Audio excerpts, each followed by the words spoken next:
Johnny here from Media.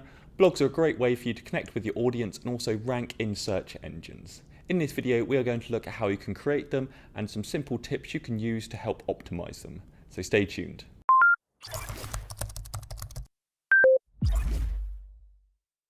At Media, we help companies grow and thrive using the latest tools, tricks, and marketing techniques. From websites to automated sales funnels, social media content, and much more.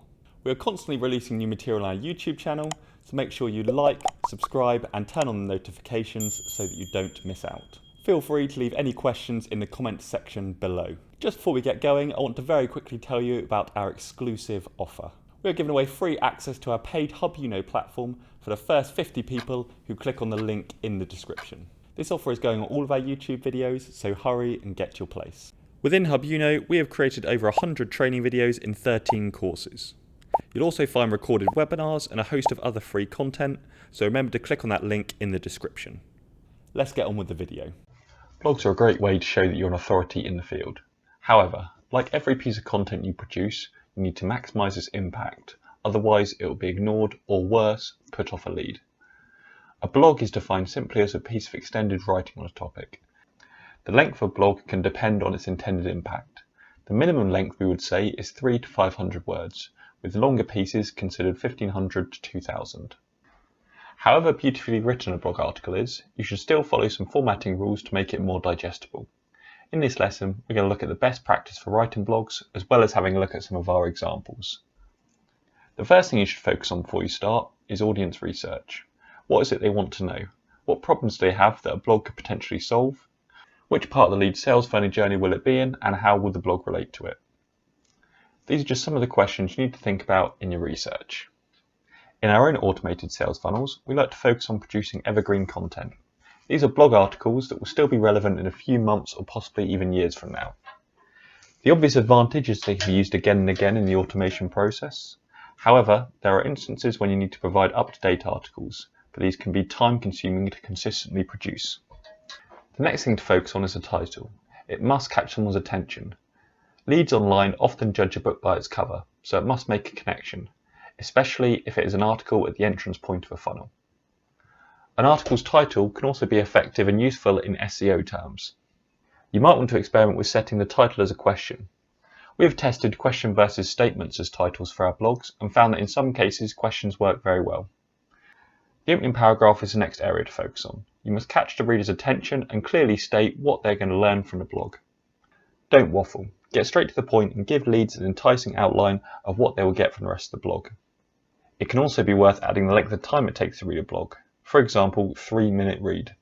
If people know the amount of time they have to commit, they are more likely to read on. We strongly advise against long blocks of text. Most people will be put off if they see this. There are 3 strategies to break up the text to make it more visually appealing and more likely to be read. Firstly, use subheadings. These break up the main body of text and give anyone scanning an article an idea of where to find a specific piece of information. Secondly, blocks should only be 2 to 3 lines, 4 at most, with short, concise sentences. This may seem relatively short, but any increase above this will put people off. Finally, break up the body of text with images or videos. This may seem obvious, but some people still do not do it. A picture every 100 to 200 words is a decent amount to aim for, though it does vary depending on the article. We're going to have a look at one of our blogs now to show you an example of these 3 techniques in action. Here you can see one of our blogs about landing pages. It's got the subtitle there, what this section is all about. It's then got the highlighted bit of text to make it stand out. Each line of text, or each part of text, only about 1 to 2 lines. So 1 line, 2 lines, 2 lines, and 2 lines there. And it's got the bullet points. So if this was a whole paragraph, it might look less appealing for people. So they can go basic rules, okay, don't include an ad bar, and make them mobile responsive. And then to break it up, we've got some images in there as well. This is another example of one of our blogs. This is about optimizing your sales funnel and how you will sort your ideas. And there you've got 3 lines, the maximum there. And there it's broken down into a few bullet points. And then sorting your ideas, you need to talk about the impact, the confidence, and the ease. So a really nice way to just break up the text. You also need to make sure that you have a clear call to action. Are you hoping they will subscribe to an email list? or check out a product, or potentially even book a call. The call to action must be obvious, such as a hyperlink underlined in a different colour to the text, or a button with hover effects. Let's take a look at some of the examples that we use. Here's another one of our blogs, and this talks about different tools they can use. You can see here every line is 1 to 2 lines, and here's our call to action. As you can see here, it's a Power Up Active Campaign. At the bottom there, it's just got Get Active Campaign, which has got the hover effect, grow, and change in colour as well. Now if we scroll down, this second one's about Calendly, and again, the blue really stands out nicely against the orange colour, and then it's got the same hover effect like that to make your actions clear. A blog can be uploaded straight to social media. You may have seen this type of content on LinkedIn, or it can be put into your website. If it is going into your website, you will need to think about SEO, which is search engine optimization.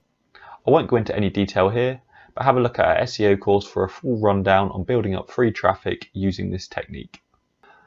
Blogs can be a great tool to generating leads at the start of the funnel, or proving to those already in your email automations that you are an authority in the field.